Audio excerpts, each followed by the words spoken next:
Assalamualaikum warahmatullahi wabarakatuh. Saya Amanda Esterisya Gumilar. Di video kali ini saya akan menjelaskan 10 kegiatan logistik. Dan yang pertama adalah perencanaan logistik. Perencanaan logistik itu ada penentuan evaluasi dan perbaikan sistem logistik, pengawasan dan pelaksanaan kegiatan logistik, dan analisis kebutuhan logistik dalam jangka panjang. Yang saya tahu dari perencanaan logistik adalah merencanakan strategi dan proses untuk memenuhi permintaan pelanggan dengan efisien. Dan yang kedua ada pengadaan barang.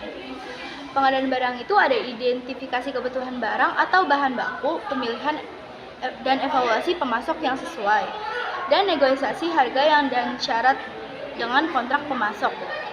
Nah, pengadaan barang ini yaitu mengumpulkan bahan baku, suku cadang, atau produk jadi dari pemasok. Dan yang ketiga ada penyimpanan barang. Penyimpanan barang ini ada penataan ruang penyimpanan dan penerimaan barang di gudang.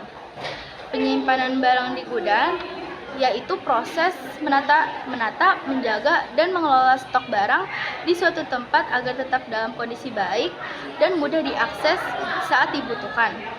Dan yang keempat ada pengelolaan persediaan, yaitu ada monitoring persediaan barang dan pengaturan tingkat persediaan minimum dan maksimum,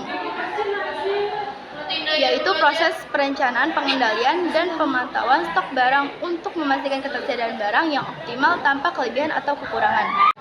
Dan yang kelima ada pemilihan moda transportasi. Pemilihan moda transportasi ada menilai jenis barang dan jarak tempuh, dan memilih moda transportasi darat, laut, dan udara. Pemilihan moda transportasi ini menentukan jenis barang transportasi yang efisien dan sesuai mengirim barang penumpang berdasarkan faktor seperti biaya, waktu, jarak, dan jenis barang, dan infrastrukturnya dan tujuannya untuk memastikan pengiriman yang aman, cepat, dan ekonomis. Yang keenam ada pengiriman barang. Pengiriman barang ini ada pemilihan jasa pengirim, pengemasan barang untuk mengirim, dan dokumentasi pengiriman surat, jalan, faktur.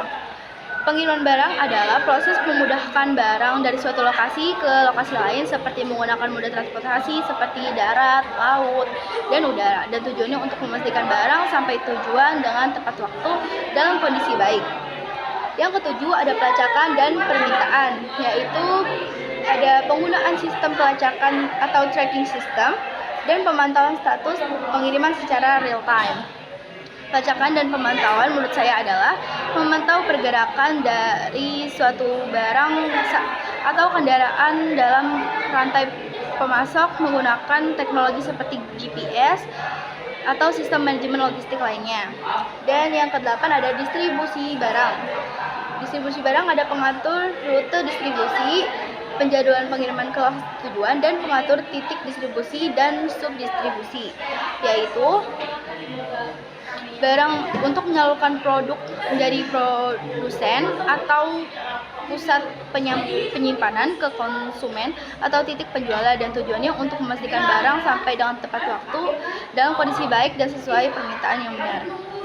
Dan yang kesembilan ada manajemen pengembalian barang atau reverse logistik.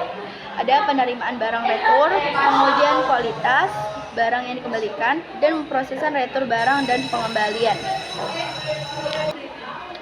Manajemen pengembalian barang adalah proses pengelolaan alur barang yang kembali dari konsumen ke produsen atau pengecer, baik karena retur, perbaikan, daur ulang, atau pengelolaan limbah.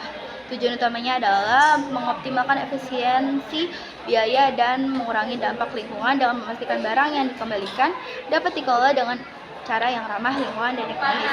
Dan yang terakhir adalah evaluasi dan pengendalian kinerja logistik, yaitu ada penilaian terhadap efisiensi dan efektivitas proses logistik, dan pengumpulan feedback dari pelanggan dan pemasok. Dan yang terakhir analisis biaya logistik dan perbaikan proses yang diperlukan.